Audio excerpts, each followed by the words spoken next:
mabasag. Bitawan ko yung baso, O, ma. sige, wag mo nang hawakan yan at baka mabubog ka. Ako na magliligpit. Sige na. Ayan! Sige! Sirain nyo lahat! To, marami pang baso dito, oh. Sige, basagin ninyo to.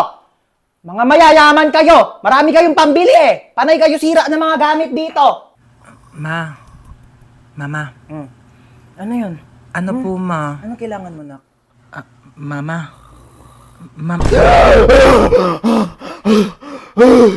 Diyos ko po. Ginulat mo naman ako. Ano ba yan? Good morning, anak. Tapos na ako magluto ng breakfast. Kain na tayo sa baba. Naantok pa ako, ma. Ay, naantok ka pa. O, sige, matulog ka lang dyan. Bumangon ka na lang pag di ka na inaantok, ha? Sige. Sige. Ako na lang lahat ang Mama. kumikilo sa bahay na ito. Aga-aga. Hindi na mautusan. Sige, higa. Sige, cellphone. Sige, puyat. Sige, kain tulog. Akala mo mga anak mayaman. Aga-aga Akala ninyo pa may kasi. mga katulong kayo.